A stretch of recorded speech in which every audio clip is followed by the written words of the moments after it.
제9회 법률 소양 강좌를 시작하겠습니다. 안녕하십니까. 저는 법원도서관 박상훈 상관입니다.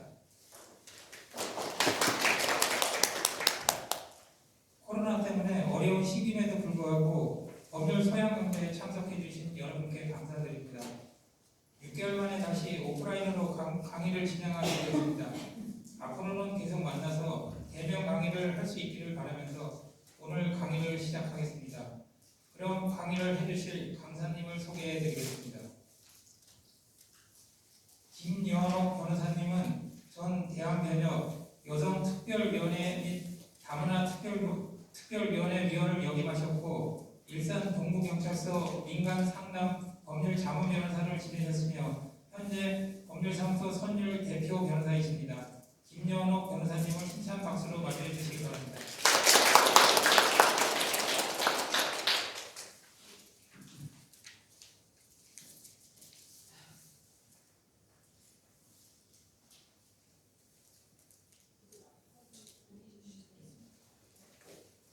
안녕하세요. 김여옥 변호사입니다. 네, 바쁘신 와중에 코로나로 걱정 많으신데 이렇게 와주셔서 감사드립니다. 오늘 저의 강의 주제는 이혼, 나에게 혼 맞는 혼인생활 정법입니다. 저희가 이혼이라고 하면 약간 부정적인 느낌을 많이 가지실 텐데, 그리고 사실 법원에서 이혼 강의를 하면 이혼을 주장하는 거냐 이런 오해들도 하실 수 있을 것 같아서 이 주제를 강의를 하는 거에 대해서 저도 고민이 많았지만, 이제 이혼이라는 것이 저희 주변에서도 상혼 이혼도 많으시고 또 젊은 분들도 이혼하는 분들도 많이 계시고, 저희가 그냥 다양한 삶의 형태로 받아들일 수 있는 정도까지 된 것 같습니다. 그리고 어차피 이혼이라는 것을 결심하신 분들이 어렵게 결심을 하셨는데, 그 다음에 이혼을 진행하는 과정에서 다시 또 힘들 줄 몰랐다 이런 말씀들을 많이 하셔서, 그리고 소송을 하시고 나서 판결문을 받으셨거나 아니면 소송 진행하는 과정에서 내가 생각했던 거하고 너무 다르다, 왜 이런 결과가 나왔을까 하고 더 속상하신 일들이 많기 때문에 그 이혼을 법적인 관점에서는 어떠한 문제점들이 있고 일반 분들이 생각하시는 것과 지금 그 법원에서 바라보는 중요한 것은 어떤 것들이 있는지 그런 차이점들을 이해하신다면 어렵게 이혼 결심을 하시고 그것을 진행하는 과정에서 겪게 되는 어려움이나 고통, 그런 것들이 덜어지지 않을까, 그런 바람에서 이 강의를 준비했습니다. 그래서 저는 방금 소개해 주신 것과 같이 이 일산에서 계속해서 변호사 활동을 하고 있고, 아무래도 여자 변호사다 보니까 이혼 관련한 상담도 많이 하고 소송도 많이 진행하게 되면서 대한변호사협회의 이혼 전문 등록도 하게 되었고요. 다수의 활동들을 하고 있습니다. 그래서 오늘 강의 순서는 이혼 시 우리가 고려해야 할 사안들, 예를 들면 이혼 사유, 그리고 친권, 미성년 자녀가 있으신 분들은 친권 양육권, 양육비, 면접부서, 그리고 위자료, 진단금판 등등 이런 것들을 각 쟁점별로 구체적으로 하나씩 살펴볼 거고요. 그리고 이런 사안들을 고민했을 때 나한테 맞는 이혼 방법, 가장 크게는 협의에 의한 이혼, 그리고 두 번째로는 재판상 이혼인데 이 중에서도 조정 신청 이혼이 있고 이혼 소송, 즉 판결을 받아서 이혼을 하는 방법, 이런 방법들 중에 내가 앞에서 고민하는 이런 것들을 잘 해결하려면 어떤 것들이 나한테 잘 맞을까, 이 두 가지를 생각하시면서 오늘 강의를 들으시면 좋을 것 같습니다.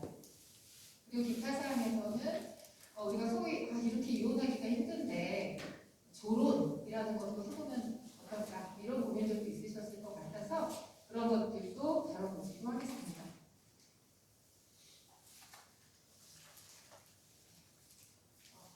그리고 방금 말씀드린 것처럼 한국의 이혼 어디까지 와 있나, 우리가 이혼이라는 것이 이제는 주변에서 자주 접하게 되는 거라고 말씀드린 것과 같이 그 조이혼율이라고 해서 인구 1000명당 이혼하는 건수가 2.1에 이르렀습니다. 그래서 OECD 국가 중에서도 상당한 상위 부분을 차지하고 있고요. 특히 아시아 국가 중에서는 조이혼율이 1위. 그래서 매일 하루에 이혼을 하고 있는 것이 현실입니다. 그래서 이런 상황에서 더 이상 이혼이라는 것을 저희가 기피하거나 고민이 있는데 말을 못하거나 그럴 필요는 전혀 없는, 누구에게나 가서 편하게 상담받을 수 있는 그런 고민들을 나눌 수 있는 시대가 됐다. 그런 것들이 필요하다. 앞서 말씀드린 것처럼. 그래서 이 그래프를 보시면 되겠고요. 자, 첫 번째 꼭지는 이혼 시 고려해야 할 사안. 그래서 이혼 사유, 그리고 위자료, 그리고 미성년 자녀가 있는 경우에 친권 및 양육권, 면적교섭권, 양육비, 재산 분할 등을 고려해야 합니다. 자, 하나하나 살펴보기로 하겠습니다. 자, 이혼 사유는 이제 다양한 것들이 있을 텐데요. 이 부분이 가장 중요한 것 같습니다. 저희는 우리는 민법의 제840조에 이혼 사유, 재판상으로 저희가 이혼 청구를 할 때 이혼 사유가 될 것들을 정해놓고 있습니다. 그래서 1호 배우자의 부정한 행위가 있었을 때, 그리고 저희가 이제 드라마 같은 거 보면 가장 많이 보는 소위 바람을 핀다라는 것이 1호 사유가 될 거고요. 2호 배우자가 악의로 다른 일방을 유기할 때, 일반이 어떤 배우자가 집을 나가서 생활비를 주지 않는다거나 이제 그런 경우. 그리고 3호 배우자 또는 그 직계 존속 부모님이죠. 심히 부당한 대우를 받았을 때, 예전 같으면 시어머니 시아버지가 구박을 했다, 이런 사유들이 되겠습니다. 4호 자기의 직계 존속이 배우자로부터 심히 부당한 대우를 받았을 때, 며느리가 시어머니를 제대로 봉양을 안 하거나 예전 같은 그런 경우들. 5호 배우자의 생사가 3년 이상 분명하지 아니할 때, 이건 생사 불명. 그리고 6호 기타 혼인을 유지하기 어려운 중대한 사유가 있을 때, 이렇게 6가지를 저희 민법에서는 이혼 사유라고 규정하고 있습니다. 그럼 여러분들이 이런저런 문제로 예를 들어 성격이 안 맞다거나 아니면 아이에게 제대로 아버지 노릇, 어머니 노릇을 안 한다거나 이런 사유들은 보통 어디에 해당될까요? 예, 맞습니다. 6호에 주로 해당이 됩니다. 또 과거에는 1호 사유나 2호 사유가 이혼 사유가 많았다면 요즘에는 6호 사유로도 이혼을 많이 청구하고 있는 실태입니다. 자, 그래서 1호 하나하나 살펴보면 이게 중요한 이유는 이제 내가 이혼을 해야 되는데 제가 상담받을 때 그런 질문 참 많이 받습니다. 이런 걸로도 이혼이 될까요? 라고 저한테 이제 물어보시는 분들이 많은데요. 본인이 변호사한테 개인적인 얘기를 다 하실 수가 없는 상황에서 혼자 고민을 많이 하시거든요. 그런데 이런 것들, 재판에 가면 이러이러한 것들을 이러이러한 사유가 있어야 이혼이 된다는 것들을 알고 계시면 본인이 겪고 있는 여러 가지 어려움들 중에 요거는 이혼 사유가 될 것 같다, 아니다 정도는 판단을 하실 수가 있을 겁니다. 그래서 요거를 좀 설명을 구체적으로 드리겠습니다. 부정한 행위란 성적인 관계를 맺는 것을 전제로 하는 것보다는 더 넓은 개념으로 일부 일처제의 정조의 의무에 충실하지 않는 일체의 행위. 그래서 예전에 저희가 형사 처벌을 받은 간통죄라는 게 있었는데 현재는 그것은 폐지됐고요. 그 간통의 의미보다 조금 더 넓은 경우를 저희가 부정행위로 보고 있습니다. 그래서 이 정도 남편이 아니면 배우자가 바람을 피는 것 같은데 이런 걸로 이혼이 될까요? 라고 하실 때는 조금 더 넓은, 저희가 소위 알고 있는 간통보다는 조금 더 넓은 개념이다라고, 지속적으로 다른 사람과 카톡을 보내거나 사람한테도 메시지를 보내거나 이런 것들이 다 1호 사유가 될 수 있습니다.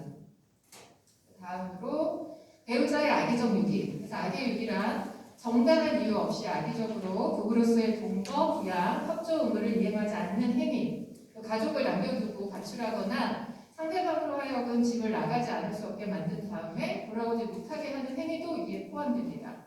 그리고 어쩌다 집에 돌아오는데 가끔 돌아와서 생활비도 주지 않고, 이 모든 것이 의도적으로 해야지 정당한 사유가 있는 결과는 악의 유기가 아니다. 예를 들어서 저는 이제 상담을 하면서 남편이 일정한 직업이 없어서 지방에서 일용직으로 근무를 하고 가끔 집에 와서 조금 벌었다고 주는데 저 이혼할 수 있지 않을까요? 이렇게 물어보시는 분들이 있습니다. 그리고 제가 여기서 먼저 한 가지 말씀을 드리면, 제가 말씀드리는 사례는 저희는 변호사 기밀 유지 의무가 있습니다. 그래서 그 내담자하고 상담한 내용을 그대로 말씀드릴 수는 없기 때문에 각색되거나 약간 몇 가지 섞여 있거나 이렇다는 점 미리 알아두시면 좋을 것 같습니다.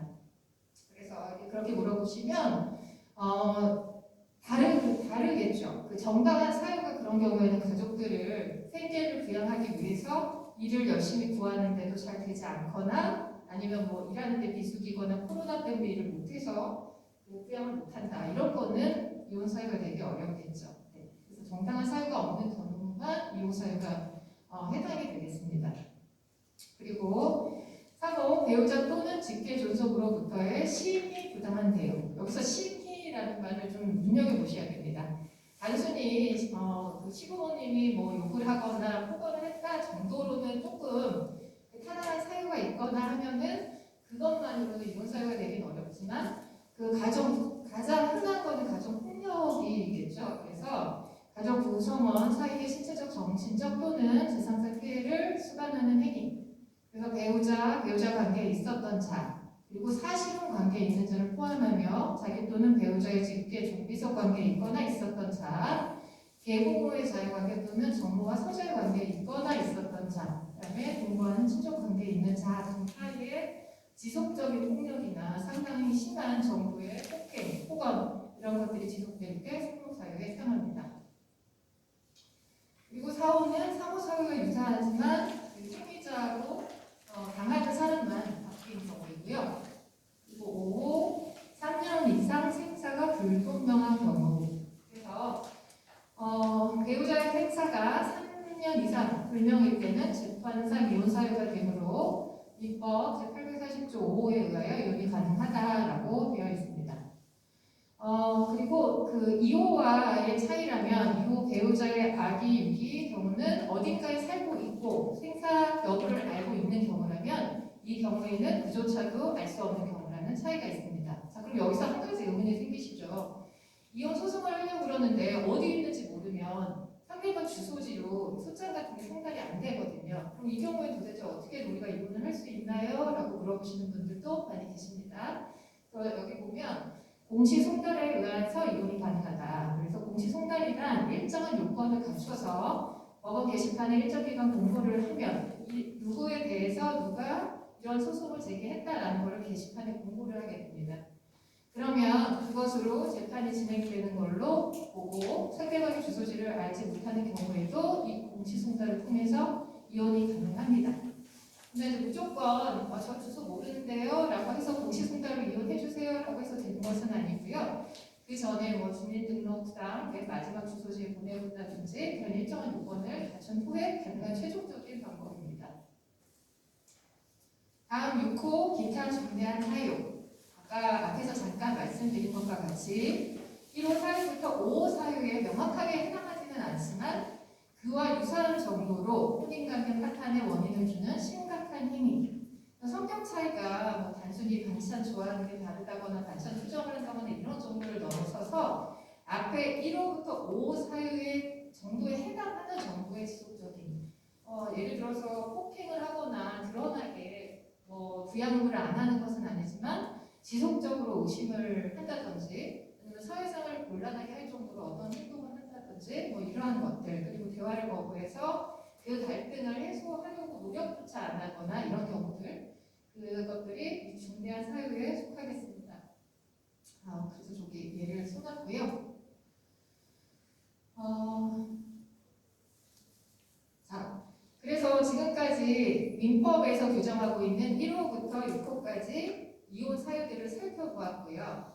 저희 우리나라는 유책주의라고 해서 방금 말씀드린 혼인 파탄에 책임이 있는 사람의 이혼 청구는 받아들이지 않고 있습니다.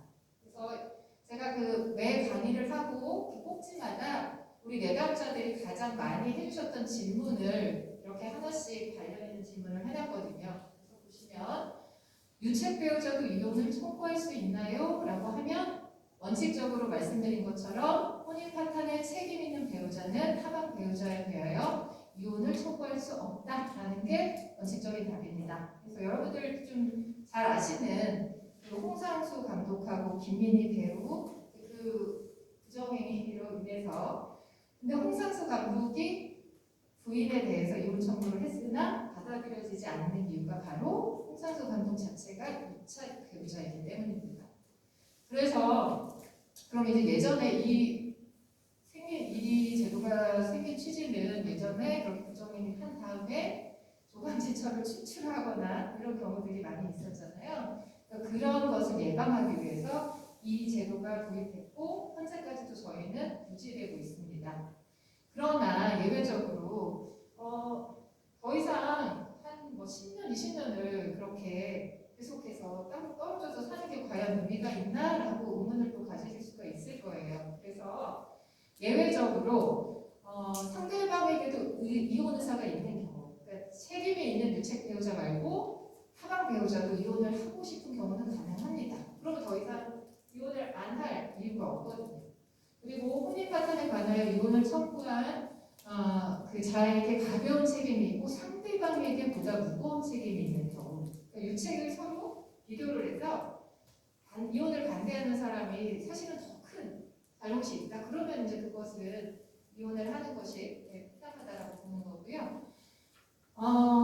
그리고 파탄난 이후에 혼인을 계속할 의사가 없는 것이 객관적으로 명백함에도 오기나 보복의 감정에서 이혼에 응하지 않아하고 있을 뿐인 경우 등에서는 유책 배우자의 이혼 청구권이 인정되기도 한다. 제가 가끔 상담을 하면 남편이 수십 년 전부터 바람을 폈다 이렇게 말씀하시면서 근데 어머니 왜 이혼을 안 하세요? 그러면 억울해서 못해줘. 이제 이렇게 말씀하시는 경우들이 있습니다. 그러면 이제 이 경우에 해당할 수가 있어서 그래서 판사님한테 꼭 말할 거야 라고 말씀하세요. 어머니 뭐라고 하실 거예요? 그러면 나 이 사람 정말 싫은데 정말 제가 절대 이혼 못해줘요 라고 하시면 이혼될 수 있습니다. 그렇죠? 그 마지막 것 때문에 보복이나 오기에 의해서 이미 두 사람 사이는 지켜야 할 혼인관계가 없는데 그냥 오기에 의해서 한다는 것이 명백히 드러나면 저희가 유책 배우자가 한 이혼도 받아들여지는 경우가 있으니까 오히려 그런 말씀을 안 하시게 제가 그런 것이 아니라면 정말 그런 거라고 판사님이 알아보시겠지만 일단 본인 입으로 그런 말씀 하시면 조금 자기 의도하고 다른 결과가 알 수 있겠죠. 네. 자, 그 다음에 이게 연결되는 거거든요. 저희가 혼인 파트너에 누군가가 책임이 있다고 인정이 되면 그 사람은 다른 배우자에게 위자료를 해야 합니다. 그래서 혼인 파트너에 책임이 있는 배우자가 다른 배우자에 대하여 지급하는 것이 위자료이고 정신적 피해에 대해서 금전으로라도 위로를 해줘라라는 의미입니다. 그러나 이제 저희가 이 위자료가 사실은 정신적인 그 피해에 대한 위자료는 측정할 수가 없기 때문에 보통 통상적으로 저희 인정되는 것이 1,000만 원에서 뭐 3,000만 원 그리고 전문직이고 그럴 경우는 그 이상으로 이렇게 되는데요. 이게 많다면 많고 작다면 적은 금액입니다. 이것 때문에 서로 혼인기간 동안에 있었던 모든 잘못을 소송에서 다 거기에 집중하시는 경향들이 있습니다. 그러다 보면 위자료는 인정될지 모르겠지만 그 후에 또 갈등이 더 심해지는 경우가 있어서 저희가 뒤에 뒷꼭지에서 살펴보겠지만 신속하고 원만한 진행을 위해서 조정 신청이나 소송 도중에도 다시 조정을 하는 경우가 있거든요. 그런 경우에는 위자료는 서로 안 주고 안 받는 것이 어떻냐라고 많이 권하고 실제로도 위자료를 포기하는 경우들이 있습니다.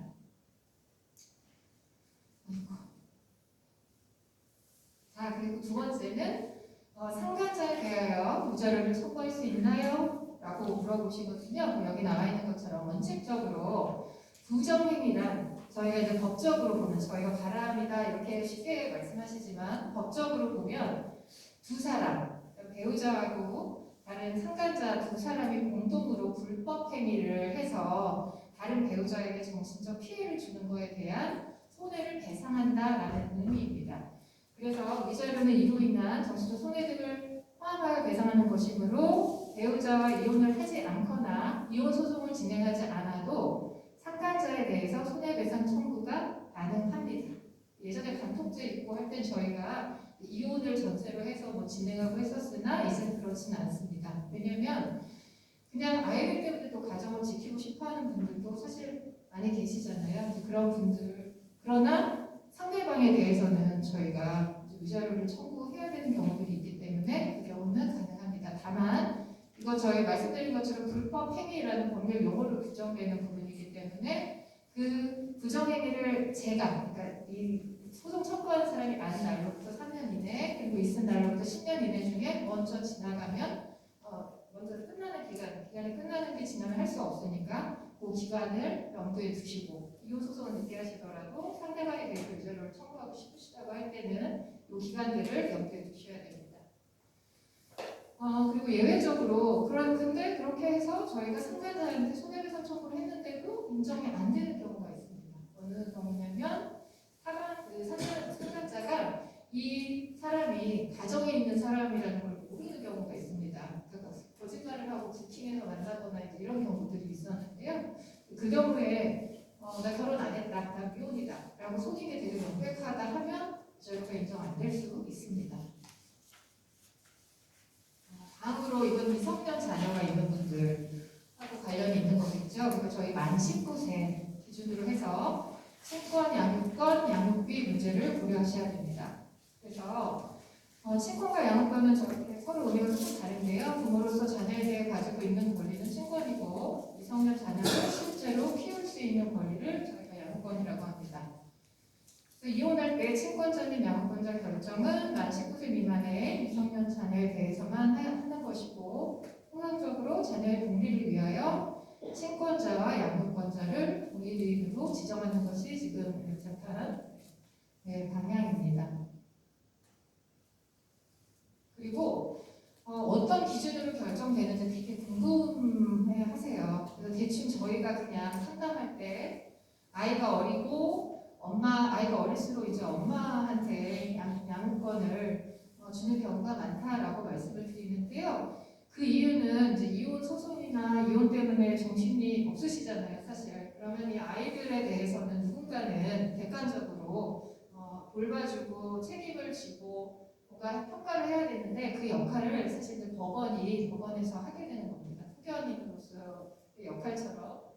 그래서 결정할 때 미성년인 자의 성별과 연령, 제가 아까 뭐 딸이거나 뭐 어릴수록 저희는 이제 그렇게 좀 대강 말씀드릴 수밖에 없거든요. 상담을 하게 되면 정확한 거는 소송을 해서 서로 자료가 나와봐야 되기 때문에 그럼 아이가 어리고 딸이고 엄마에게 큰 경력사유가 없다면 어머니한테 갈 확률이 높습니다라고 얘기하는 그 이유는 이런 기준들 때문입니다. 그리고 그에 대한 부모의 애정과 양육 의사의 유무는 물론 양육에 필요한 경제적 능력의 유무, 직장에 있는지 없는지, 그 다음에 부와 모가 제공하려는 양육 방식의 내용과 합리성과 적합성 및 상호 간의 조화 가능성, 또는 모와 미성년 자사의 친밀도, 자녀의 의사 등 모든 요소를 종합적으로 고려해서 미성년인 자의 성장과 복지에 가장 도움이 되고 적합한 방향으로 판단하여야 한다는 것이 저희 법원의 태도입니다. 그래서 이게 무슨 이상한 거 아니야? 라고 생각하시죠? 절대 아닙니다. 저 위에 있는 저 하나하나 미성년인 자의 성별과 연령 그리고 그에 대한 부모의 애정과 양육 의사의 유무 이런 것들이 전부 기준이 되는 것입니다. 이 부분을 잘 알고 계셔야 되고요. 이 밖에도 부모의 정신적 및 경제적 가정 환경 그리고 부모가 일을 하는 경우에는 보조 양육자가 누가 되시는지 외할머니, 할머니 이렇게 많이 계시잖아요. 그런 분들의 어떤 애정도 이런 것까지 다 고려를 합니다. 그래서 그러면 우리 아이가 저랑 살고 싶다고 하는데요. 그러면 되는 거 아니에요? 라고 말씀하시는 분들도 많습니다. 그러나 아이들은 이렇게 아직 저희가 판단을 완벽하게 할 수 없다고 보기 때문에 만 13세 이상인 경우에는 자녀의 의사를 반드시 청취해야 되지만 그 이하일 때는 아이들이 바뀔 수 있다는 점을 고려해서 반드시 아이의 의사를 따르지는 않습니다. 자, 그리고 제일 많이 하시는 질문 중에 또 하나이죠. 양육비는 얼마나 받을 수 있을까요? 라고. 그 양육비라는 것은 비양육자가 양육자에게 매월 지급하는 비용입니다. 아이를 키우는 데 드는 비용이고요. 저희가 이게 2017년 기준으로 해서 현재는 조금 더 상승시키는 방향으로 개정하고 있긴 한데요. 일단 저 표에 나온 그 부모 요새는 맞벌이가 많으시니까요. 두 분의 소득을 합산을 하고요. 아이의 나이에 따라서 나이가 많아질수록 교육비 같은 것들이 많이 드니까 나이에 따라서 필요한 거하고 소득을 이렇게 내려서 만나는 지점을 보시면은 아이한테 한 명당 지급하게 되는 양육비를 대충 산정해 놓은 것입니다. 그래서 예를 들어서 어머니는 200만 원을 버시고 아버님은 400만 원을 버신다. 그러면 두 분의 합산 소득은 600이 되니까 600 구간에서 보시면 되고요. 그래서 그 소득 비율에 따라서 비용을 부담한다고 하면 생각하시면 됩니다. 필요한 비용을. 아이에게 필요한 금액이 예를 들어 150이다 그러면 지금 같은 경우 소득이 1대2니까 엄마는 50만 원, 다른 분은 100만 원 이런 식으로. 그래서 양육자에게 양육하지 않는 분이 그 비율에 해당하는 금액을 지급하게 되고 매월 지급하라고 저희가 보통 결정하게 됩니다.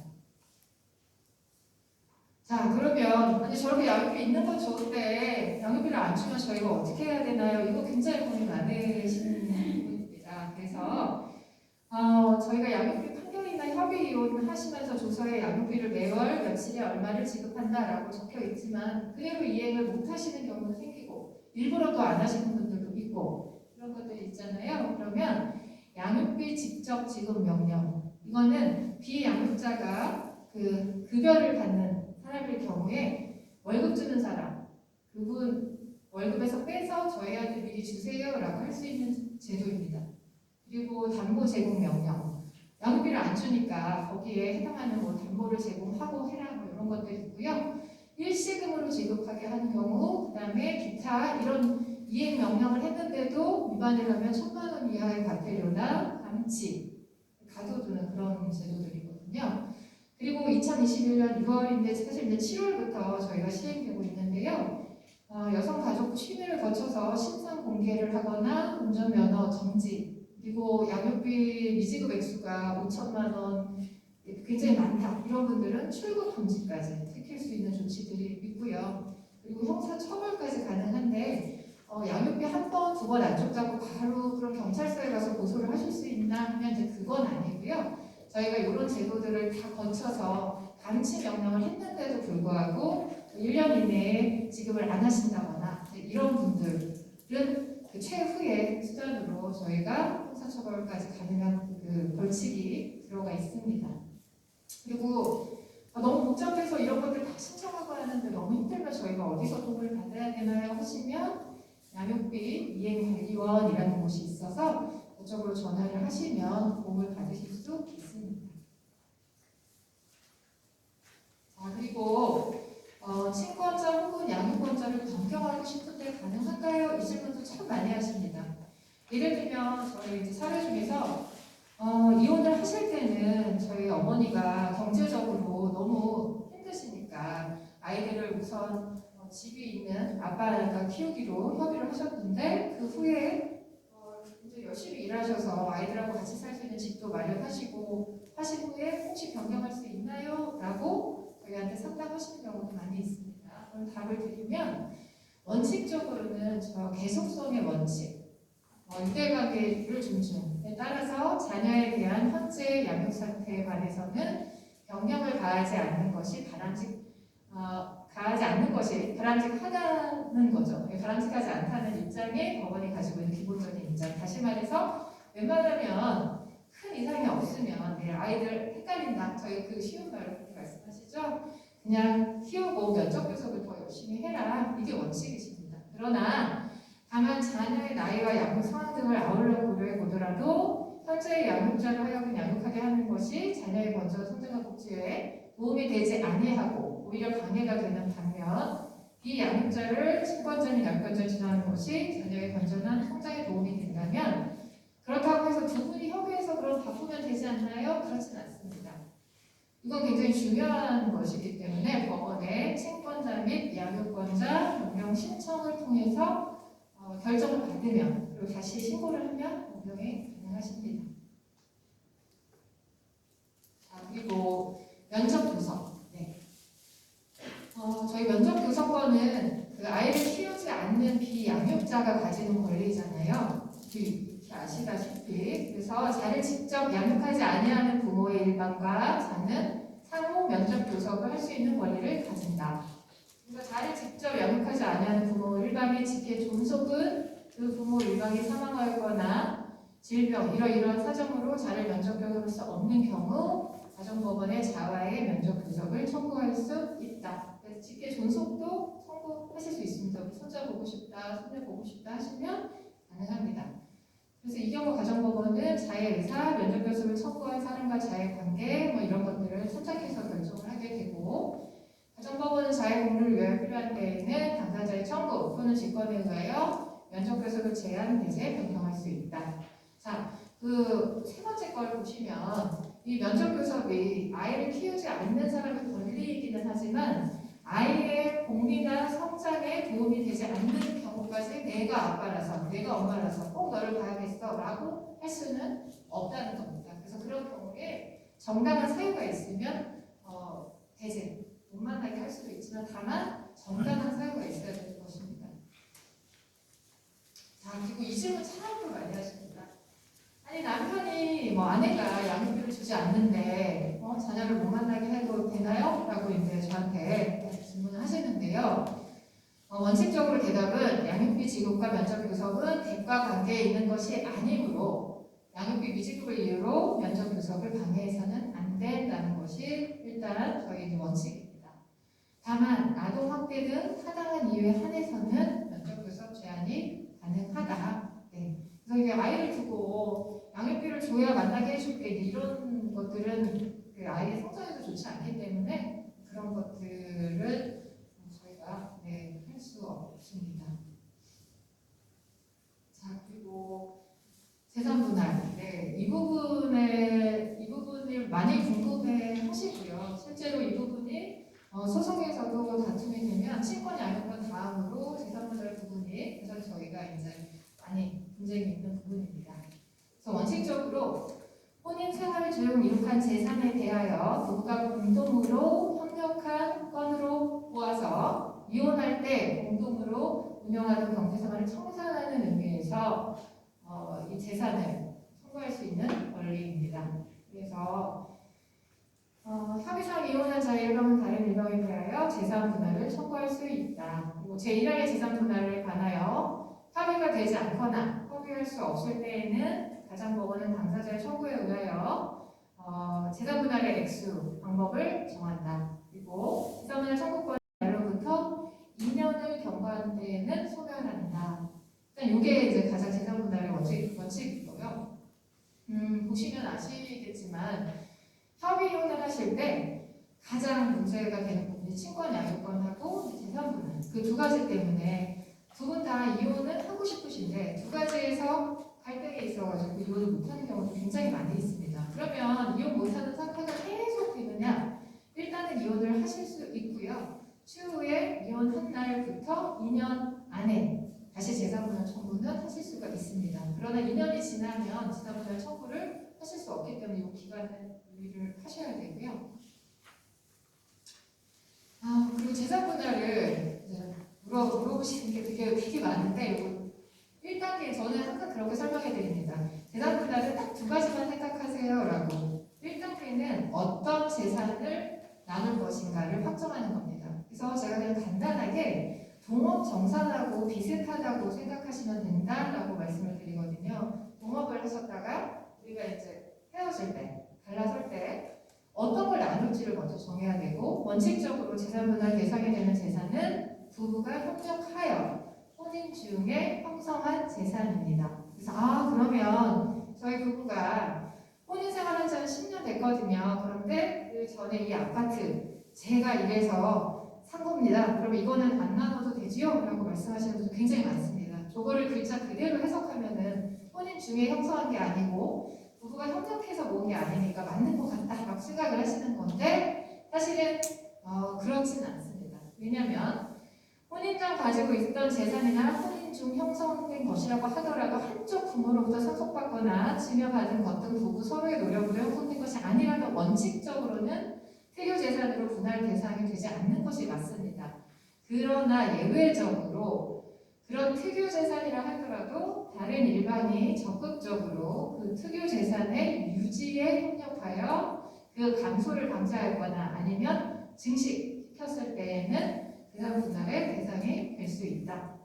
많이 되게 어려운 것 같죠. 그러나 저희가 재산을 형성한 거는 일반, 그러니까 내가 모은 적금으로 산 아파트야 라고 하더라도 혼인기간이 예전에는 한 10년을 봤습니다. 그런데 요새 최고 추세는 5년 정도 지나면, 예를 들어서 내가 살림을 잘 못해서 이걸 팔을 수도 있었잖아. 그런데 내가 살림을 잘해서 이 아파트를 지켰고 그래서 그 가치가 상승한 거야 라고 주장을 하시고 입증을 하시면 그게 저희 분할 대상 재산으로 들어오는 경우가 많습니다. 그래서 딱 잘라서 뭐 5년이에요, 10년이에요 라고 할 수는 없지만 보통 5년에서 10년 사이에 혼인기간을 유지했다 하면 일방의 재산이나 혼인 전에 형성된 것이라고 하더라도 분할 대상 재산에 포함시키는 것이 요새 그 트렌드입니다. 네.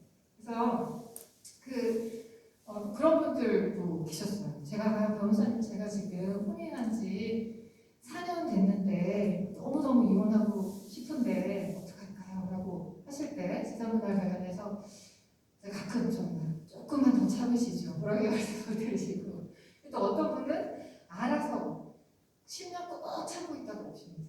그동안 자금을 막 모아서 제가요, 변호사님, 제가 제 재산은 아닌데요. 제가 10년 동안 열심히 알뜰하게 살려가지고 지금 이렇게 됐습니다. 저 10년 꼭 참았어요.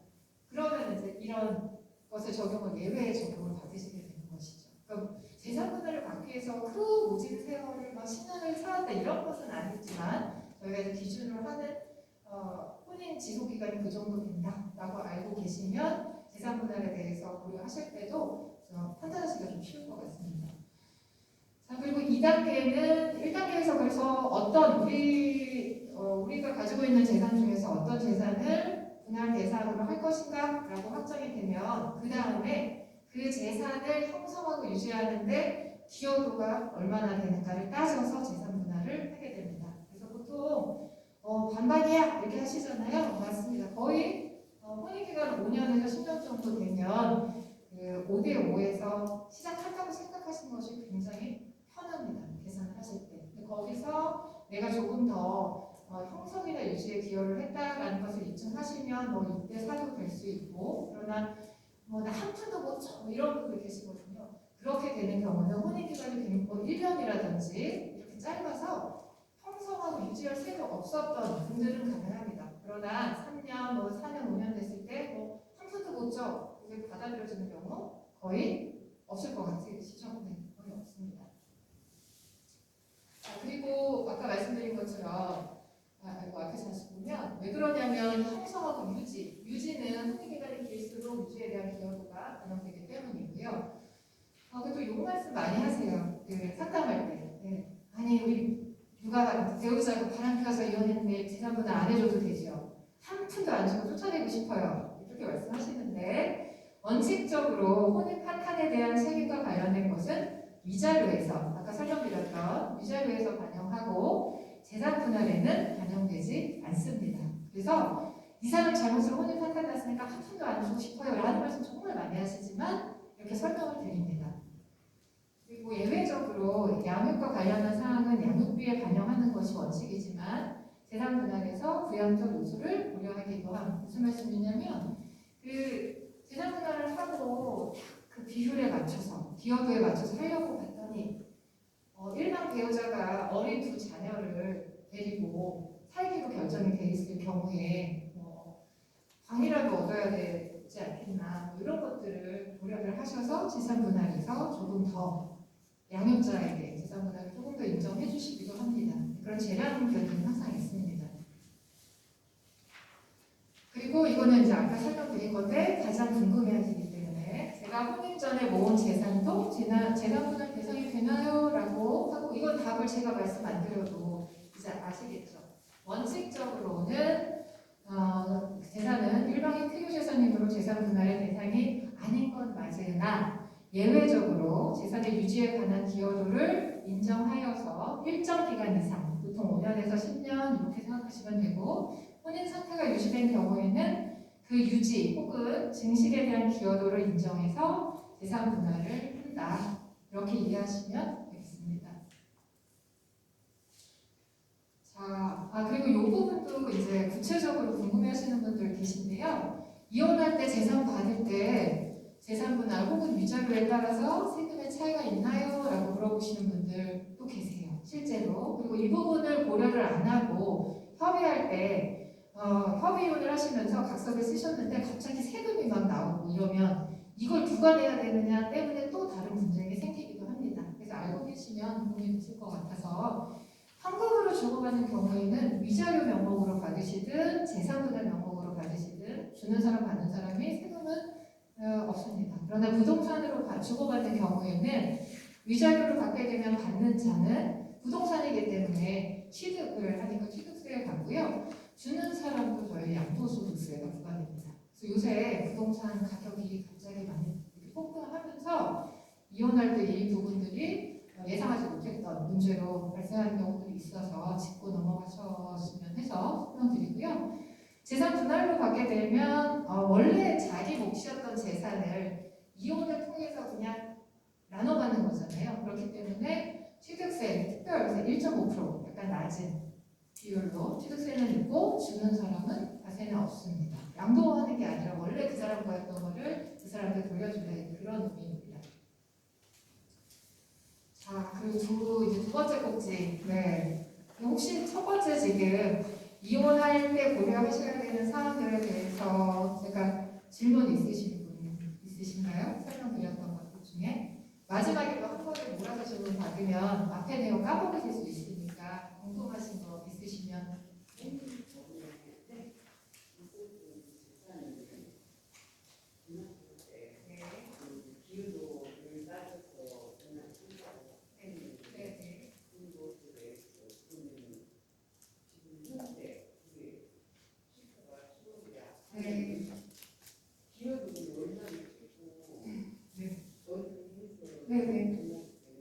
궁금하시죠? 네. 되게 좋은 질문이시고요. 아까 재산분할 관련해서 두 단계로 나눈다고 했잖아요. 1단계에서 분할 대상을 정할 때 예를 들면 혼인 전에 내가 모은 재산이 들어갔다 하면 2단계 기여도에서 나의 기여도가 높아지는 겁니다. 무슨 말씀이신지 이게 상관관계가 있는 거예요. 그리고 혼인기간이 짧아서든지 아니면 주장의 결과 혼인 전에 내가 형성한 특유재산으로 인정이 돼서 1단계 재산분할 대상에서 배제가 안 됐다. 그러면 나의 기여도가 낮아지는 겁니다. 그래서 그런 부분들은 기여도에서 조정을 하시고 지금 질문이 이제 그 혼인 전에 형성되고 시가가 많이 올랐다라고 하는데 시가가 오른 것에 대해서는 요즘같이 이제 폭등한 경우에는 그 재판마다 결과가 다르게 나오기도 하지만 어쨌든 저희 재판 끝날 때 가격으로 왜냐하면 초반에 형성할 때 그 들어갔던 작은 비율이나 이런 걸 고려해가지고 재판 끝났을 때 가격 기준으로 하기 때문에 처음에 구매할 때 그 금액은 아닙니다. 그리고 내가 특유재산 1단계에 들어갔으면 내 기여도가 높아지는 것이고 빠지면 내 기여도가 낮아지는 것이고 그렇게 상관관계가 있습니다. 네. 아무래도 조금 더 인정을 받을 수가 있겠죠. 네, 그럴 수 있습니다. 근데 그게 전 100대 0이든지 이런 것은 아니고요. 유지에 대한 기여도를 따져보니까 네. 되겠습니다. 또 다른 질문은 있으신가요? 내용 이해 안 되시는 부분 있거나 그런 건 괜찮으신가요? 네. 다리가 길어져서 두 번째 곡기 시작하기 전에 한번 확인차 여쭤봤고요. 자, 그러면 이제는 이용 방법에 대해서 그러니까 이런 점들을 고려할 때 이러한 이용 방법이 있으면 나한테 맞는 거는 어떤 걸까? 변호사니까 소송하라고 하겠지 그렇게 생각하지 마시고 그렇게 생각하지 않습니다. 왜냐하면 소송이라는 과정 자체가 굉장히 또 시간도 보통 아무리 짧아도 6개월에서 1심 하는데도 1년 정도 걸리게 되고 다른 사건들이 또 많이 있기 때문에 순서가 너무 힘들어하시기 때문에 상담하면서 만일 이혼 의사가 일치되셨으면 이렇게 하시는 게 좋겠습니다. 그리고 재산 분할할 것이 많지 않으시면 이렇게 하시는 게 좋겠습니다. 라고 실제로 제가 상담을 하는 방법이고요.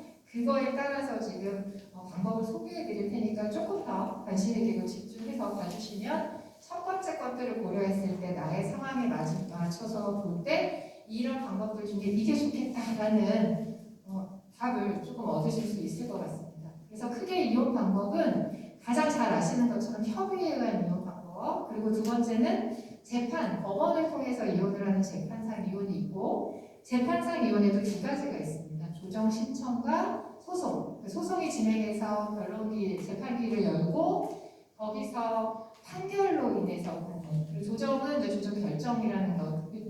두 개 다 법원을 통해서 하는 것이긴 합니다. 재판상 이혼은. 협의에 의한 이혼 절차는요, 여러분 아시는 것처럼 관할 법원에 있습니다. 같은 주소지, 두 분이 같이 계신 주소지, 이따가 관할은 한 번 더 설명을 드릴 거고요. 그래서 이혼, 협의혼 신청서를 쓰시고 관련 자료를 제출을 하시면 되고요. 그러면 이제 중간에 미성년 자녀가 있는지 없는지에 따라서 저희가 소위, 저희 맨날 사랑과 전쟁 보면 사주 뒤에 봅시다 이런 거 있었잖아요. 미성년 자녀가 없을 때는 한 달 숙려 기간을 받고, 미성년 자녀가 있을 때는 조금 더 생각을 해봐라라는 취지에서 3개월의 숙려 기간이 있습니다. 그리고 그 사이에 부모 교육도 받고요. 면접 교섭이나 친권 양육권에 대해서 결정도 두 분이 협의를 하셔야 되고요.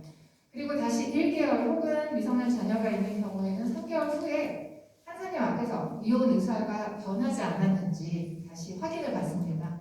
이것은 협의에 의한 이혼이라는 것은 오로지 두 사람의 진정한 이혼 의사에 의해서 하는 것이기 때문에, 이게 이제 욱하면 우리 이혼하러 가 이런 경우들도 있으실 수 있기 때문에 한 번 더 생각하고 확인을 받으라는 의미입니다.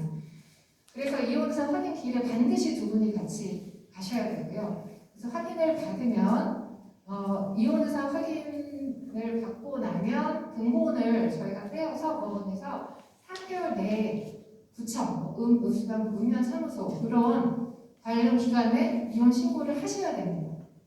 이 이혼 신고를 하실 때는 이혼 신고서를 작성하셔야 되는데요. 거기에 두 분의 사인이 들어갑니다. 그래서 둘이 꼭 함께 가야 된다고 알고 계시는 분도 계신데 그렇진 않고요. 그 이혼 신청서에 두 분의 서명만 들어가면 됩니다. 근데 이 과정에서 제가 상담했던 사례인데, 어차피 판사님 앞에서 이혼도 한다고 했고 다 결정됐으니까 남편이 연락이 안 되는 거예요. 그래서 몰라 그러면서 그냥 남편 이혼 신고서에 남편 서명을 이렇게 쓰셔가지고 제출을 하신 겁니다. 어차피 다 된 거네 하고. 그런데 이제 그게 사문서 위조나 이런 문제가 발생할 수 있기 때문에 이혼 의사 확인 받으러 가실 때 이혼 신고서를 가서 남편한테 서명을 받던지 또 부인한테 서명을 받아주시는 것도 좋은 방법입니다. 왜냐면 이혼 의사까지 확인하면 다 끝났다고 생각하시고 서로 연락이 안 되는 경우도 종종 있어서 막상 3개월 안에 이혼 신고할 때 문제가 발생하기도 합니다. 그러면 변호사님 3개월 안에 못했어요. 어떻게 해요? 어떻게 될까요? 다시 하셔야 됩니다. 네. 이혼 의사는 변할 수 있다고 생각하기 때문에 이혼 의사를 확인을 마지막으로 하고 3개월 안에 신고를 안 하면 그건 이혼 의사가 이제 사라졌다고 저희가 보는 거거든요. 그래서 다시 하셔야 되니까 협의혼을 하실 때는 신고까지 마무리를 하셔야 됩니다. 그리고 그래서 저희 여기 이제 고향 지원에도 마련되어 있고요. 또 가시면 협의이혼 의사 확인 신청서 양식이라는 게 있어서 두 분이 같이 작성을 하고 관련 서류도 제출을 하시면 됩니다. 자, 그리고 이제 협의혼이 그럼 제일 편한데 왜 소송을 이렇게 많이 할까 궁금하시죠? 협의이혼을 할 경우에 주의하셔야 되는 것이 있습니다. 법원은 이혼 의사의 진정성, 가끔 가장이혼, 채권자도 피해서 하시는 분들도 있으시거든요. 그래서 이혼 의사의 진정성, 채권인 양육권, 양육비, 면접 교섭 방법만 확인함으로 재산 분할, 위자료 등 재산상 청구는 별도로 합의를 하셔야 됩니다. 무슨 말씀이냐면 우리 이혼 이렇게 하기로 했고 남편이 아니면 부인이 남편에게 얼마 준다고 했으니까 다 됐다라고 생각하시지만 그거는 법원에서 확인을 하지는 않습니다. 그래서 나머지 것에 대해서는 보통은 각서를 쓰시고 이 변호사 사무실 공증하는 데가 있거든요. 거기 가서 공증도 받으시고 이렇게들 많이 하십니다. 그러면 끝났네요. 그런데 불행하게도 협의 이혼을 전제로 합의서를 작성하고 공증을 하더라도 협의 이혼이 성립되지 않는 법적인 효력이 없습니다. 정말 저 말 그대로 협의 이혼을 조건으로 해서 이렇게 하겠다라는 약속이기 때문에 협의 이혼이 이루어지지 않아서 나중에 소송을 하게 되면 그게 효력은 없습니다. 다만 참고 자료로 남편이 뭐 이런 것들을 주기로 했었던 사실이 있네요라고 할 수 있지만 효력은 없습니다. 그래서 별도로 작성을 하셔야 되고요. 또 재산 분할에 관해서 합의하지 않은 상태에서 협의 이혼을 하는 경우도 있죠. 아까 말씀드린 것처럼 이혼 의사는 일치하고 다 하는데 재산 분할이 이게 협의가 안 돼서 이혼이 안 되시는 경우, 그럴 때는 이혼 성립일로부터 2년 이내에 다시 반드시 하셔야 되고요. 이 경우에 협의 이혼을 하시면서 각서를 쓰셨어요. 예를 들면 서로의 재산은 서로에게 귀속한다. 각자 갖는다라고 쓰고 이혼 2년 이내에 다시 다른 내용으로 청구를 하실 수는 없습니다. 다만 그때 은닉한 감춰놓은 재산이 있다거나 이러면 가능하시지만 협의 이혼을 하시면서 재산 분할에 대해서 협의 안 한 경우에는 2년 이내에 청구가 가능하다. 이렇게 이해하시면 되겠습니다. 그리고 재판상 이혼 절차. 자, 협의가 잘 되면 좋은데 방금 말씀드린 것처럼 잘 이루어지지 않았다. 그랬을 경우에 저희가 어쩔 수 없이 재판상 이혼 절차를 거치셔야 되는데요. 두 가지, 아까 말씀드린 것처럼 조정 신청서 또는 소장 이렇게 두 가지 방법이 있고요. 조정 신청을 하시는 경우에는 조정 신청서를 그리고 소장을 접수하시면 되고, 그러면 조정기일 혹은 재판을 했을 때 변론기일이 잡히고요. 소장을 접수해서 재판으로 진행되는 도중에도 이혼 소송 같은 경우는 당사자의 의사 그리고 원만한 해결이 중요하기 때문에 판사님들께서 다시 한번 조정을 해보시지요라고 해서 당사자들을 불러 모으십니다. 그래서 그 안에서 조정이 되기도 하죠. 그래서 조정이 성립되거나 판결이 선고되면 이제 이혼이 되는 겁니다. 조정 신청을 조금 더 자세하게, 이 조정 신청이요, 여러분들 아시는 그 유명한 송중기, 송혜교 커플 그분들이 이 조정 신청을 해서 굉장히, 다른 분들은 막 이혼한다 그러면 신문지상에 우리 나오고 그러셨잖아요. 근데 이 두 사람은 조정 신청을 했기 때문에 굉장히 금방 그죠? 아시고 그냥 이혼이 돼버렸다라고 하실 거예요. 그게 조정 신청 때문인데, 조정 신청은 이혼 등 신청 취지 및 이유를 제출한 조정 신청서를 작성한 후 관할 법원을 접수. 장점이 뭐가 있을까요? 인지대라는 거, 법원의 인지대가 조금 저렴합니다. 그래서 재산이 막 업되면 저희 인지대 값도 많이 올라가거든요. 그럴 때 조정은 소송으로 하는 인지대 값이 10%이기 때문에 이걸 먼저 해보시는 분들도 많이 있습니다. 그리고 조정 신청 시에는 통상적으로 원만한 조정을 위해서 위자료는 청구하지 않고 있습니다. 왜냐하면 조정 신청이라는 것은 두 분의 이혼 의사 그리고 친권 양육권 같은 것들에 대해서 어느 정도는 합의가 이루어졌으나 재산 분할에 대해서 얘기를 못 나눠봤다. 내가 이만큼 달라고 하면 오해할 것 같다. 대부분의 것들이 원만하게 조율이 됐는데 몇 가지 것들만 조율이 안 됐을 경우에는 조정 신청을 선택하시면 간단하게 할 수 있습니다. 방금 말씀드린 것처럼 인지대도 저렴할 뿐더러 저희가 상대방에 대해서 어떤 거 잘못했다 이런 거 잘 쓰지 않습니다. 왜냐하면 원만하게 해결하고 빠르게 해결하는 게 목적인데 그렇게 썼을 경우에 좀 어렵겠죠. 상대방이 그 갈등을 더 크게 만들 수가 있기 때문에. 그래서 조정 신청은 보통 위자료를 청구하지 않고 이혼한다. 그리고 친권 양육권, 양육비는 어떻게 한다. 그리고 재산 분할도 이만큼만 내가 받으면 된다. 이렇게 간략하게 들어가고요. 거기에 대해서 상대방이 보통 30일 이내에 답변서에 네 그렇게 하겠습니다 라고 하거나, 다른 건 다 저도 이혼 의사 있고 한데 재산 분할에서 상대방이 요청하는 요구하는 금액에서 조금만 적게 해서 주면은 가능할 것 같다 라고 하면 조정기일에서 그 의사가 나오면 거의 그 다음에 바로 이혼이 됩니다. 그래서 조정 신청은 이렇게 되고요. 그리고 또 하나 정말 장점은 조정 신청을 해서 상대방하고 조정이 이루어져서 결정문이 나오면 이 용어가 사실 되게 중요한 거거든요. 확정 판결과 동일한 효력이 있다. 저희가 소송을 해서 1심 판결을 받아도 저희 3-4번 이런 말씀 많이 들어보셨잖아요. 상소하고 상고해서 대법원까지 판단을 받는 경우들이 있습니다. 근데 이 조정은 두 사람의 의사가 일치하기 때문에 그걸로 확정 판결, 3심 한 거하고 동일한 효과가 있어서 굉장히 간단하고 비용도 덜 들게 신속하게 끝낼 수 있는 장점이 있습니다.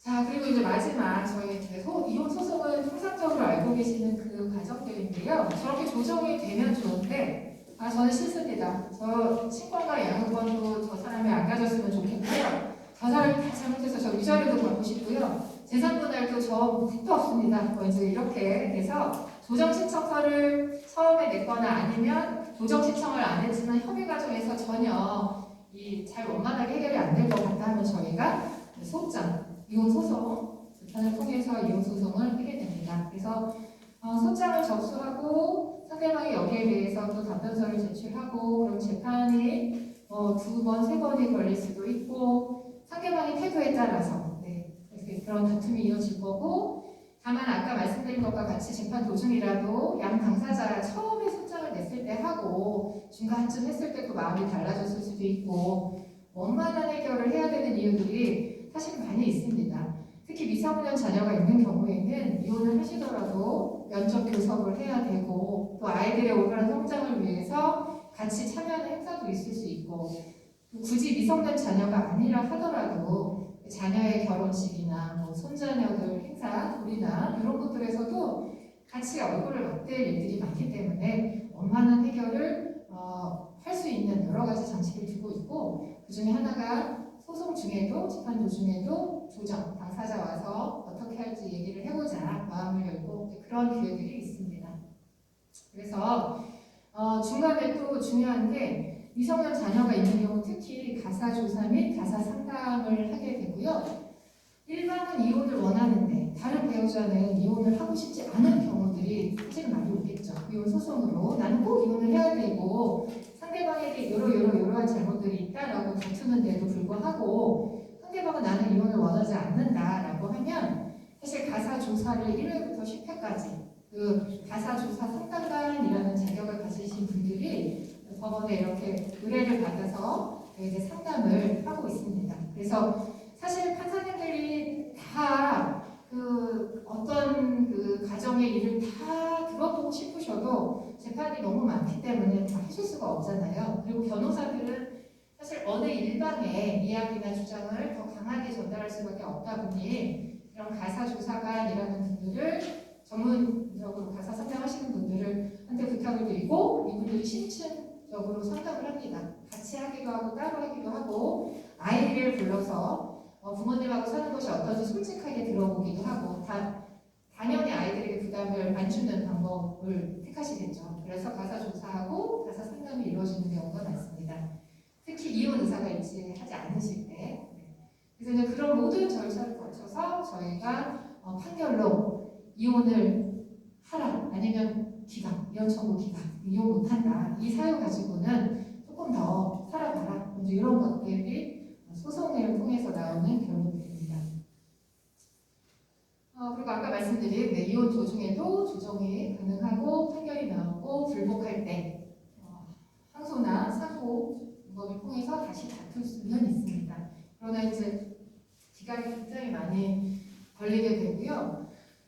부동산의 경우에 이제 항소하고 상고하는데 막 3년이 지났다. 그럼 처음에 부동산 값보다 두세 배 뛰어 있는 경우들도 있습니다. 그래서 이런 것들을 잘 판단을 하셔서 나는 어떻게 하는 게 좋을 건지 이런 결정을 좀 하셔야 합니다. 자, 그리고 이혼 소장은 어느 법원에 접수해야 해요? 이거 질문 굉장히 많이 하시는데요. 일단 굉장히 이게 복잡합니다. 법조문 자체는.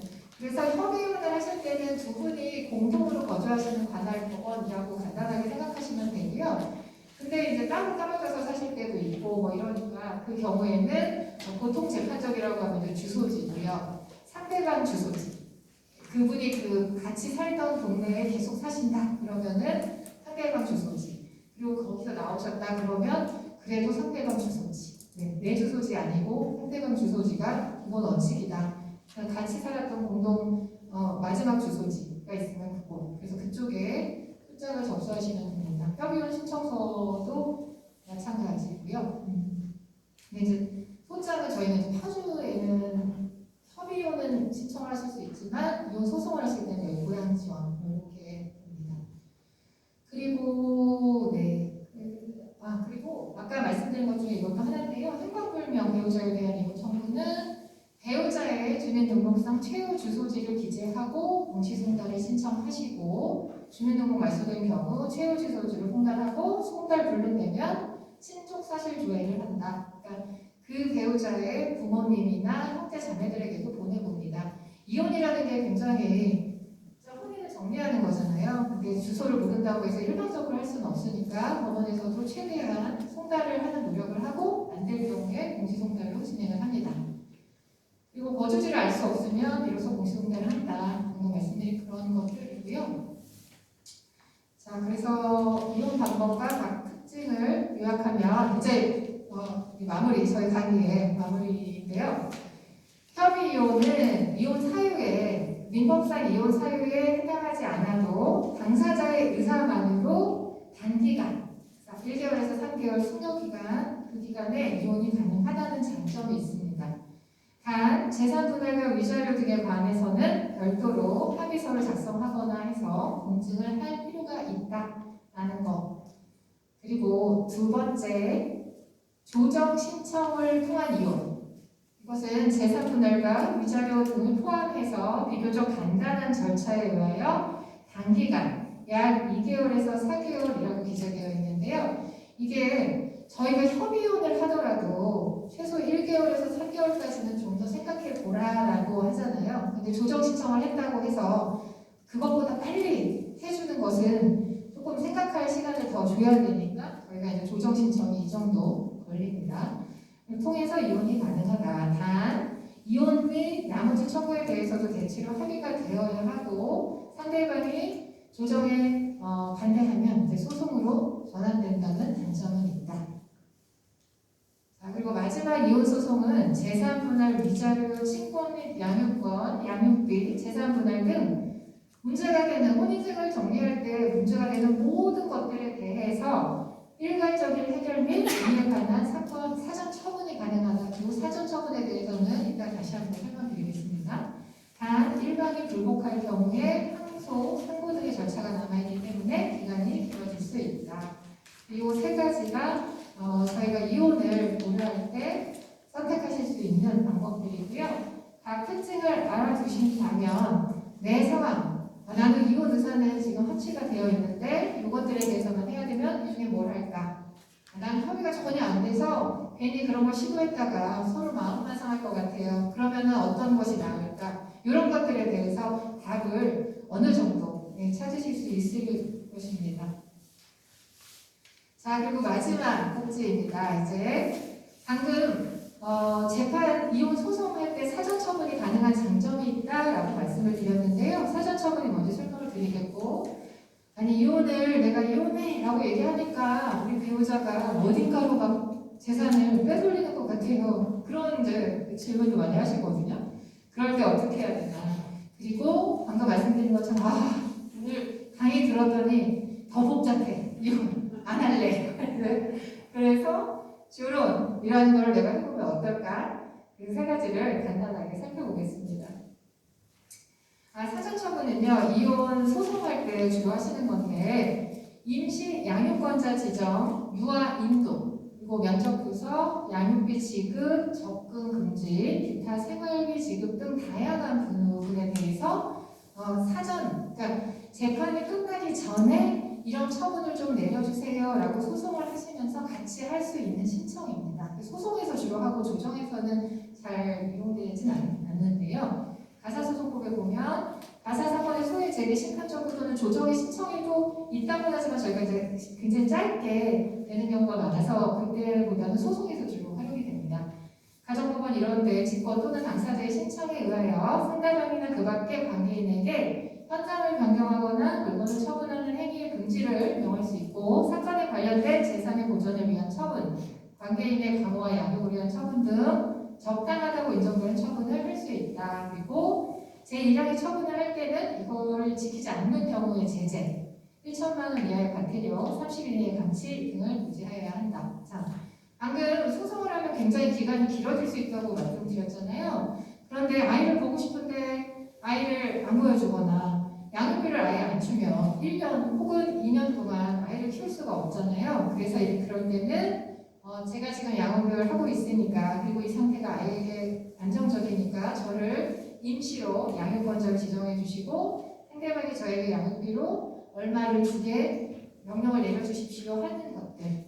그리고 이제 참 안타깝게도 배우자의 폭력이 너무 심해서 제가 이걸 소송을 했다는 거 소송을 낸 걸 알면 저 찾아와서 저 엄청 무서워요 라는 분들 계시거든요. 이제 그럴 경우에도 접근 금지, 사전 처분 이런 것들을 신청해서 보다 안전하고 안정적으로 아이를 양육하고 나를 지키면서 소송을 진행할 수 있게 하는 제도들입니다. 그리고 재산 획일에 대한 대처 방법, 배우자가 소송이 들어올 것을 예상하여 재산을 타인 명의로 이전하는 등을 원칙했다면 원상 회복을 청구하거나 아니면 보유하는 것을 추정한다라는 것이 저희 기본적인 입장인데요. 그래도 변호사님 이거 다 빼올리고 나서 그거 하면 뭐예요? 그렇죠. 그럼 사전적으로 할 수 있는 방법은 그 상대방 재산의 가압류, 가처분 등을 미리 해놓는 것입니다. 재산 분할을 원인으로 해서 청구를 할 수 있고요. 그리고 이걸 못했는데 저희가 협의혼을 막 하는 사이에 다 팔아버렸어요. 어떡해요? 라고 하실 때 그럴 때 사후적으로 사회행위 취소 소송 즉 저희 이제 민법에 있는 것인데요. 부부 일방이 다른 일방의 재산분할 청구권을 행사하는 것의 해양을 알면서 의도적으로 해야 되는 겁니다. 그냥 일반적으로 집을 팔았다 이런 걸로 되지 않고요.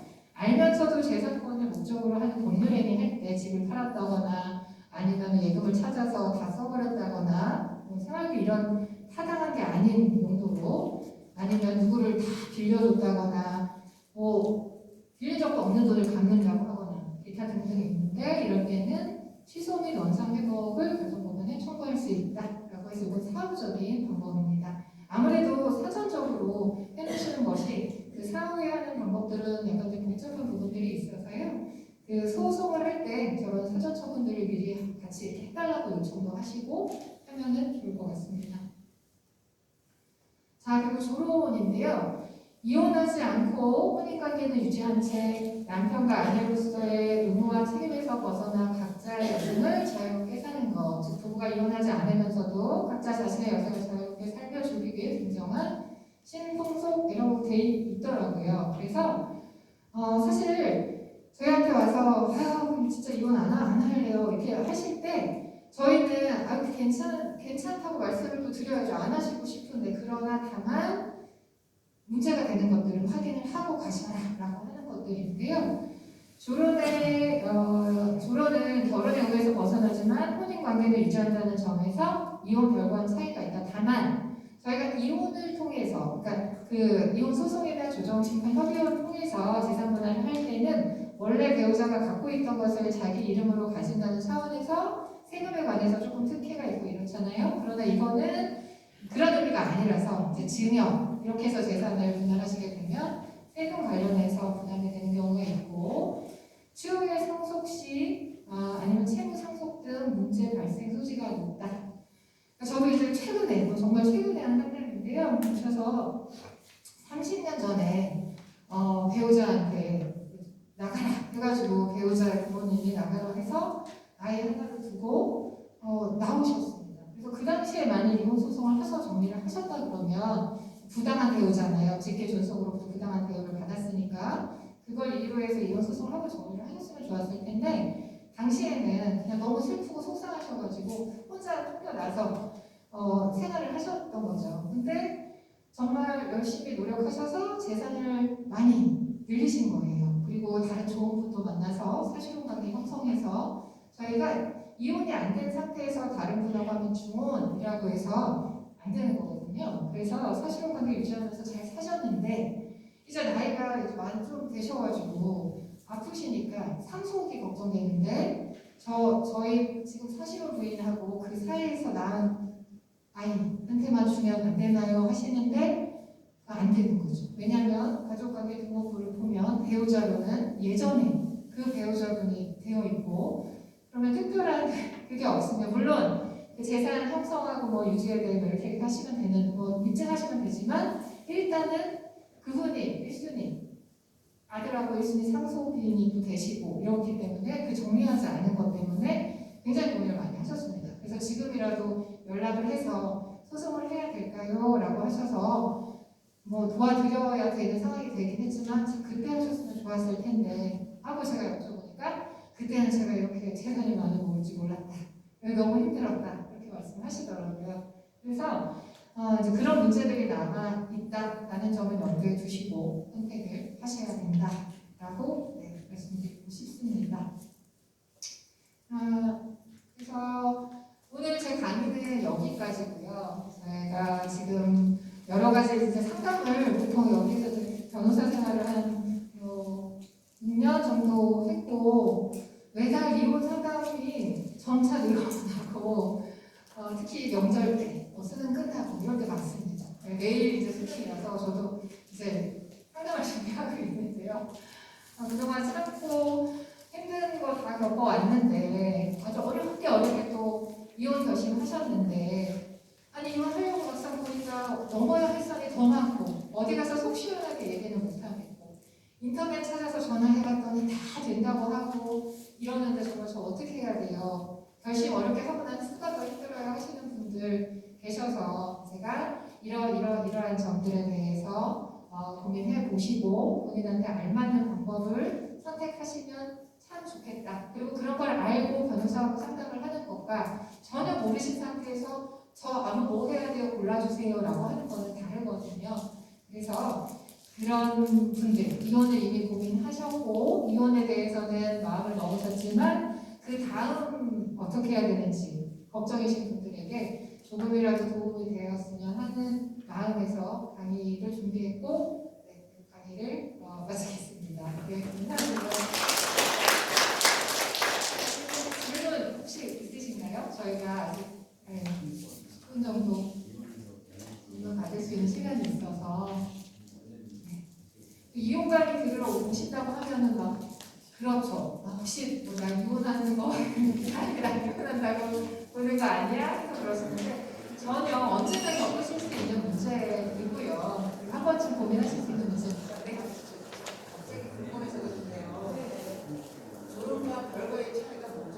결혼하고 별거는 사실 큰 그 용어의 문제인 것 같아요. 네, 별거는 졸혼의 한 방법일 것 같습니다. 그리고 별거라든지 왔다 갔다 사시는 이런 것들이 모두 졸혼의 한 형태고요. 다만 이혼하고는 차이가 있다는 점만 알아두시면 될 것 같습니다. 네. 저는 서로 협의하에 하는데 무슨 방식이 있나요? 방식이 특별히 있는 건 아니고요. 그러나 두 분 사이에 이제 졸혼이잖아요. 그럼 말씀하신 것처럼 단순히 별거하고는 조금 차이가 있어야 되지 않나 하시면 가장 중요한 부분이 두 분 사이에 각서를 쓰시는 경우가 있습니다. 예를 들어서 생활비를 얼마를 지급한다든지 아니면 우리 둘이 모은 아파트를 반지분을 증여를 해준다든지 그런 각서를 쓰시는 경우들이 있죠. 근데 이제 그 이행에 대해서는 판결문처럼 강제적인 효력이 발생하는 것은 아니죠. 네. 일단 그래도 약점으로 볼 수는 있습니다. 다른 질문 있으시면 저기 이혼을 할 경우 잠시 마이크 이혼을 할 경우 이제 배우자에게 만약에 친권과 양육권이 넘어갔을 경우 네. 친권이라는 부분에 대해서 좀 자세히 좀 알고 싶거든요. 그래서 권리가 포기가 되는 상속이나 이런 부분, 그러니까 자식과 관계가 모두게 단절되는 건지. 그렇지는 않습니다. 친권이라는 거는 아까 말씀드린 부모, 자녀에 대해서 가지는 권리이시기 때문에 출생 자체로 부모와 자식 간의 관계는 이혼한다고 해서 없어지는 것은 아니고요. 다만 저희가 이제 가장 쉽게 아시는 것 중에 유학을 간다든지 아니면 친권자의 서명, 동의가 필요한 경우들에는 한 분이 친권자로 지정이 되면 그분의 동의만 있어도 가능하고 상속 같은 경우는 저희가 그 활용에 의한 것이기 때문에 그것과는 상관은 없습니다. 그러니까 자식에 대한 보육의 어떤 그런 전반적인 거에 대한 권리가 없어지는 거고. 예, 일방에게 주는 거고 상속이나 이런 거에 있어서는 큰 없다라고 생각하십니다. 네. 다른 질문 있으신가요? 두 가지 여쭤보고 싶은데요. 네. 첫 번째는 지금 외국에 간지 한 7년 이상 되고 있는 상태고요. 네. 원래는 영양을까지 이제 했을 때 합의를 하자고 원래 얘기했다가 이제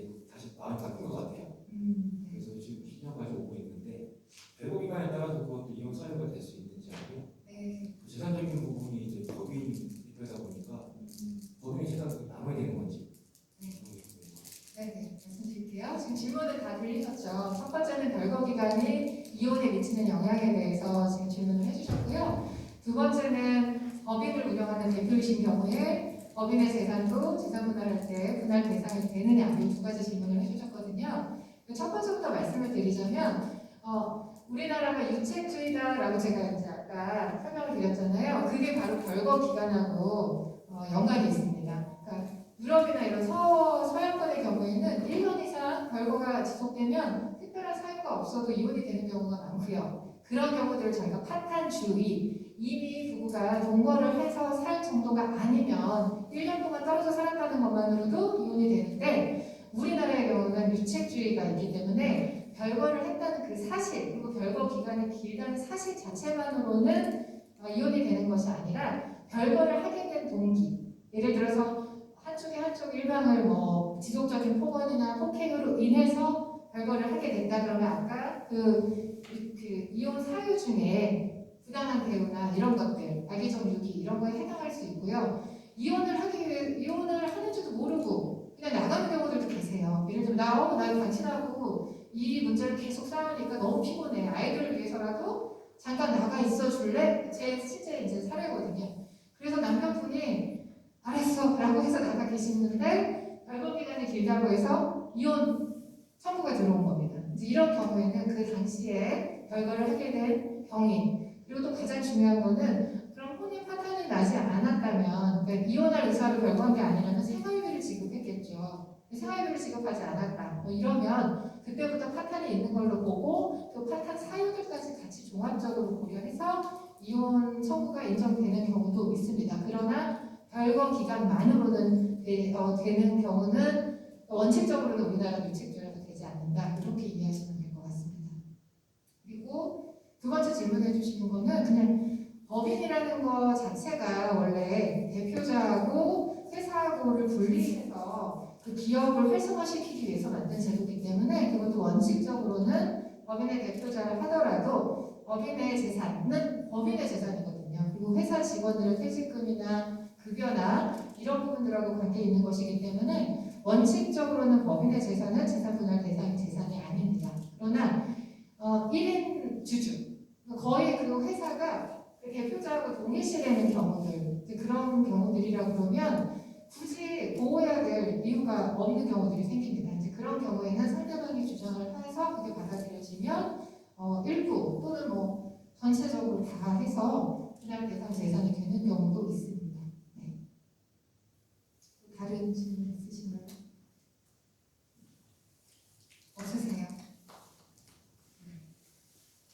그러면 질문 없으시면 이상으로 오늘 강의 마치겠습니다. 네, 감사합니다.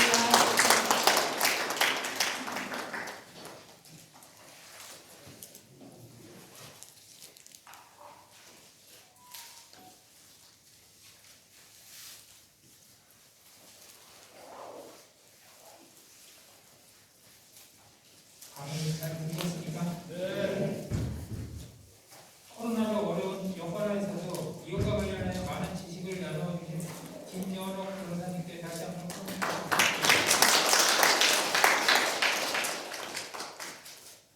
다음 12월에는 요즘 뜨거운 이슈인 블록체인 가상화폐와 관련하여 주제를 강좌로 마련하였습니다. 12월에도 많이 참여해 주시고 주변에도 많은 홍보를 부탁드리겠습니다. 이상으로 제9회 법률 서양